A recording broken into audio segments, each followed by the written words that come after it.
Yo, this big Giants talk of New York with a skyline bleeds. Basketball dreams in the football seas. Got a mic in the hand and a vision that feeds.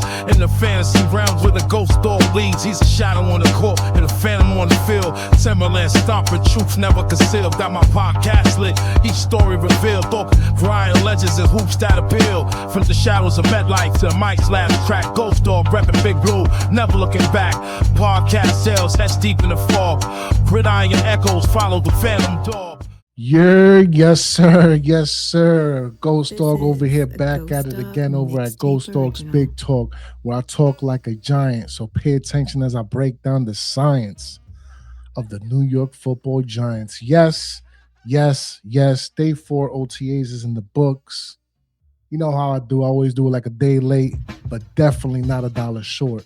You know what I'm saying? So we're going to go over a quick overview of the day 4 OTAs and a couple things that stood out to me. However, before you do all that, man, as I always say, make sure you hit the subscribe, especially if you feel the vibe. And also, don't forget to smash the like, because I'm going to be here on this mic. Yeah, man, but the main thing is always going to be the main thing over here at the Ghost Dogs Big Talk. Defense absolutely stole the show on OTA day 4. 4 picks. Count them. 1, 2, 3, 4 picks on the day, right? Play of the day was Jarek Bernard Converse. Had a play, tip ball to himself, and was tipped to himself, picked off himself. Now, this is a player that was taken off the waiver wire last season around October from the Browns. So good on him, man. Hopefully, you know what I mean? It'll be, it won't be like a camp warrior, a camp body type of situation, and he can actually make the team, man. So, another thing is, though, Jason Pinnock, man, 2 picks, 1 close to the red zone. Man, he should have never left, man. He should have never at all have left the building. I remember this, and this is nothing new over here, Giants fans, because remember, he was a camp hero and also was doing things during the regular season when he first came over here, when we picked him up off the Jets way back when. So I love it. I think absolutely ecstatic he's back in the building, and I expect him to make big plays, man. You know what I mean? Because outside of a Javon Holland, he's kind of like the veteran in the building in a way, in that position. So keep your eyes out for that, man. Dope to hear. And the 4th and final pick was done by my son, Drew the Dog Phillips.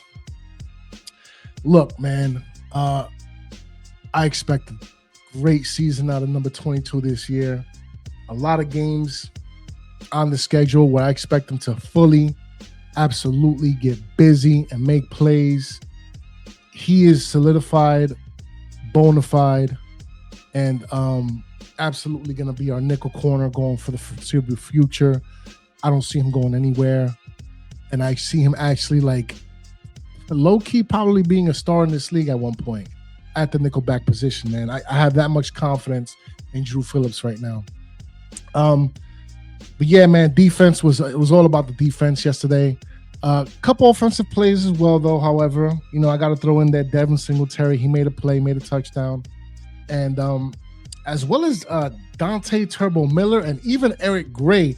And this goes to what I've been kind of saying here for a while now. If you haven't been paying attention, the run game this year is gonna be the main feature on this offense. I truly believe that.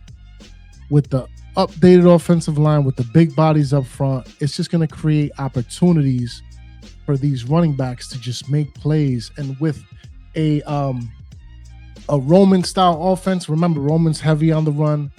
The one thing that kind of gives me like a little bit of a quick little is the fact that Nagy's the offensive coordinator. But irregardless, I expect a lot of jumbo sets, a lot of run plays, especially involving New Jack City too. So you love to see it, man. Even though I will say, I'm kind of not that I'm out on Devin Singletary, but if I had a choice, it would be obviously Cam Scatterbo, Tyrone Tracy Jr., my son, number 29, and Turbo Miller. I wouldn't even bother with Devin Singletary or an Eric Gray, but they're here.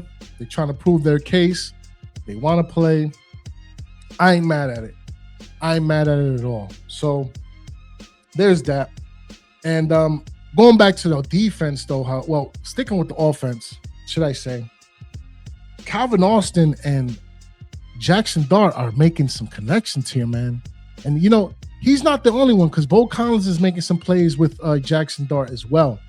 So it's going to be really, really interesting here because, again, this is something I've been talking about for a few weeks now. I am really interested to see on who are going to be the final names in that wide receiver room, because there's just a lot of players here, man. The Calvin Austins, the Darnell Mooneys, the like I said, Bo Collins, the Isaiah Hodgins is still around. Shout out to Burt. Jalen Hyatt, he could go. I'm gonna be honest with you. I am all out on that dude as of right now. There's nothing to talk about. And there's a rumor going around, man, that with the freeing up of as of today as well, the freeing up of some money for Andrew Thomas, there's a good chance that was done to bring in OBJ. Because remember, Darius Slayton has his injury with his abdomen. Malik Neighbors is looking more and more like he is not going to be available for week 1. So bringing back the original 13 makes more sense than anything else at this point, just because you need that security there in a way in that position. You know what I mean? Because having those two names possibly not be available for the start of the season, and that, that's not to knock Calvin Austin or Darnell Mooney or what have you. It's just, for as much as we have a lot of mouths to feed in the wide receiver room, you can never have too much talent, especially veteran talent like an OBJ in the building. Because let's be honest, outside of OBJ, who would you rather have? A Stephon Diggs? This is Tariq Hill? Come on, man, let's cut it out. let's cut it all the way out at that point. So, yeah, man, just keep an eye out for that, man. You know what I'm saying? Dope to see that the offense is making plays. I love to see this defense. They looking physical. They're looking ready more and more as time goes on. And I just think it's going to be a dominant season for this season, for this defense. Excuse me. I truly believe that, man. I truly, truly believe that. As long as we can stop that run, which is looking more and more like it's going to be run stuff type of situations all up and down on this defense. And speaking of which, man, Arvell Reese just continues to show why he was worth the number 5 pick overall in the 2026 NFL draft. He just does. Sideline to sideline, making plays in the right position, looking really in sync with Trayman Edmonds. It's so crazy. It's just like almost like he was meant to be here. It's truly looking that way right now. Like he was just meant to be a Giant. Like just straight plug and play, man. And shout out to Trayman Edmonds, made a play at the goal line, which would have been a touchdown. And it goes back to what I'm saying, man. Run stop. Hashtag stop the run. And that's the fundamental key here, man. Because once we could do that, it's going to be open season on all these quarterbacks once they hit the drop back.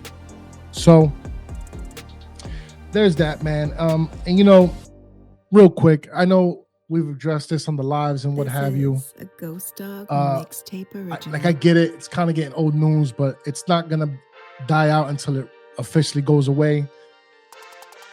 Jaxson Dart was up there at the podium. He said that he had a meeting with the players about the situation the other day with the with you-know-who.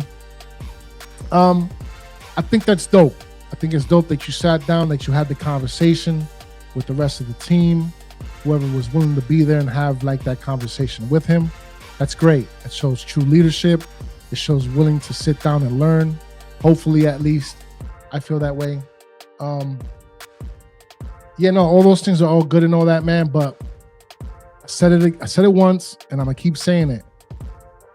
Just shut up and throw the ball, man. Just shut up and throw the ball. That's it. That's all I need you to do. Keep it on the field. On the field. All the other stuff, just be mindful. Because in reality, no nonsense.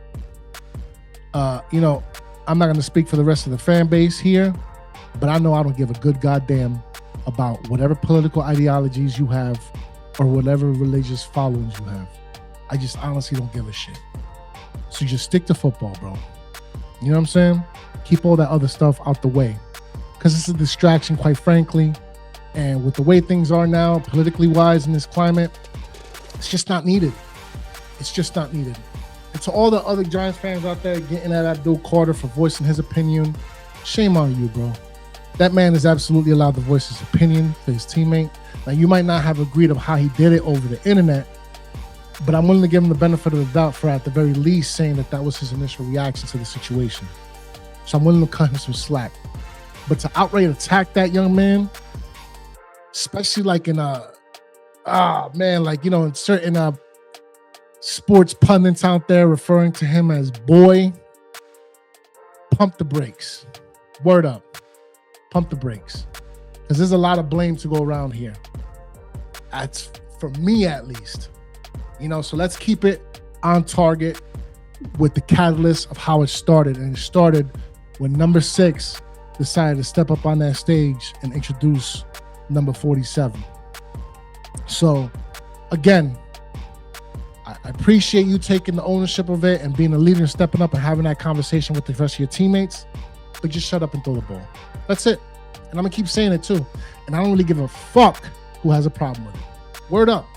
But again, quick day 4 OTA coverage, man. Defense was the name of the game. 4 picks for day number 4.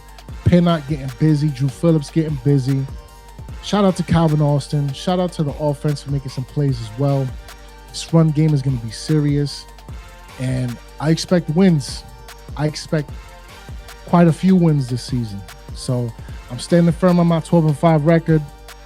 We going to see. We definitely going to see. So stay tapped and tuned in, man. I'm going to have an OTA Day 5 coverage here later on, possibly today. And stay tapped and tuned in for the other brothers channels, man. Shakedown 2.0 is back again, man. We back in full effect. Make sure you go subscribe to Black Freezy TV, Shakes Entertainment, Shakedown Shenanigans with LRP. Pay attention for Same Difference. He's got something coming out here real soon, Knicks related. And man, make sure you go also tap into the Shakedown 2.0 because we gonna get busy here real soon. So you definitely gonna want to be here waiting and ready for when the notifications go off that we about to go live or we releasing content. So again, man, quick day 4 OTA recap. A couple things that stood out to me. And hey, man, you already know what I say around this time at this point, or at least you should. The Big Blue Revolution will be televised. Peace. From the shadows of MetLife to Mike's last track, Ghost Dog repping Big Blue, never looking back. Podcast sales, that's deep in the fog. Gridiron echoes follow the phantom dog. Jersey glows under moonless skies. Fades with the beat, but never truly dies. He barks once loud, a New York anthem blast. The vanishes like stories from podcast past.